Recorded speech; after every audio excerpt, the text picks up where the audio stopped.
छत्रपती संभाजी महाराज, राजश्री शाहू महाराज आणि ज्यांनी आज आपल्याला जो अधिकार दिला, ज्यांनी संविधानाचा अधिकार, मताचा अधिकार, जगण्याचा अधिकार दिला, असे आपले डॉक्टर बाबासाहेब आंबेडकर यांना मी या ठिकाणी विनम्र अभिवादन करतो आणि मी फक्त 2 मिनिटांमध्ये माझे विचार या ठिकाणी म्हणतो.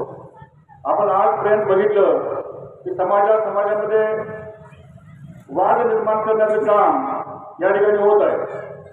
हा मराठा, हा समता, हा मुस्लिम आणि आज आपण बघतो अतिशय विघातिक पद्धतीनं हे राजकारण चालू झालेलं आहे. खरं तर आपल्याला एक प्रश्न पडतो, आपण एवढं मोठं शिक्षण घेतलं, आपण MSc केलं, BSc केलं, आपण ग्रॅज्युएशन केलं, सगळ्या गोष्टी केल्या, पण राजकारणापासून आजपर्यंत आपण पाठीमागे राहिलो. आणि आता जर फायदा कोणी घेतला असेल त्याचा फायदा खरोखर त्या समाजद्रोही लोकांनी घेतलेला आहे. आणि आज जर आपल्याला या ठिकाणी जर क्रांती करायची असेल तर हीच आपल्याला संधी आहे.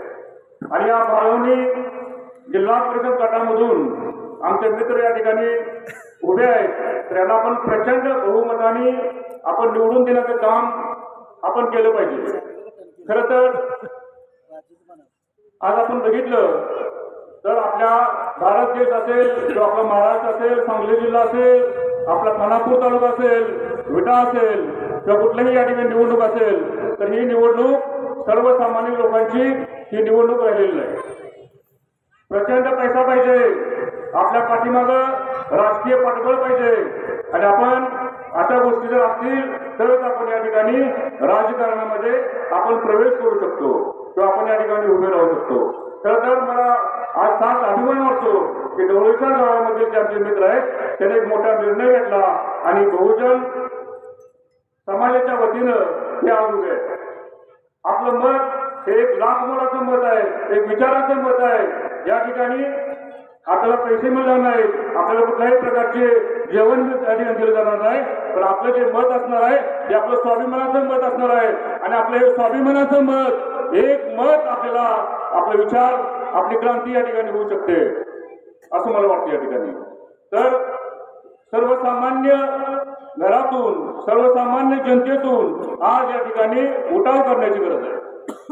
आज तुम्ही मला सांगा, आज आपण एवढं एज्युकेशन घेतलेलं आहे, आज आपण या ठिकाणी गावामध्ये राहतो, पण कधी एक सर्वसामान्य माणसाला कधी तिकीट किंवा एखाद्या सामान्य माणसाच्या घरातील व्यक्ती कधी पुढे गेले का बघा तुम्ही?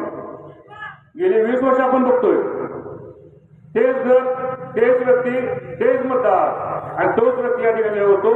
आपल्या घरामध्ये किंवा आपल्या गावामध्ये हुकुमशाहीच्या या ठिकाणी पेव फुटलेला आहे. आज तुम्ही सगळ्यांच बघताय सगळं हुकुमशाही झालं आहे. मतदानाचा अधिकार या ठिकाणी हिरावून घेतला जातो. आपण बघितलं असेल काही जिल्ह्यामध्ये बिनविरोध निवडणुका झाल्या. आज आपण बघतो पैशाचा वापर वाढलेला आहे आणि ह्या सगळ्या जर गोष्टी आपल्याला टाळायच्या असतील तर आपल्याला या ठिकाणी परिवर्तन करायचं असेल तर फक्त ही संधी आपल्याला भेटलेली आहे, तर या संधीचं आपण या ठिकाणी सोनं करू शकतो. मला भरपूर बोलायचं आहे, पण आज मी या ठिकाणी थोडंसं कमी बोलणार आहे. बोलणारे भरपूर आहेत आणि संयोजकांनी या ठिकाणी मला बोलण्याची संधी दिली, त्याबद्दल मी त्यांचा धन्यवाद व्यक्त करतो. आणि पुढच्या वेळेस ज्यावेळेस आपली प्रचार सभा असेल बाळवणीमध्ये, त्यावेळेस निश्चितपणे माझे विचार मी प्रलब्धपणे मांडू शकतो. धन्यवाद. जे प्रस्थापित पक्ष आहेत त्यांच्यावर लवचिकता ठेवून युती करण्याचा प्रयत्न केला, परंतु या सर्व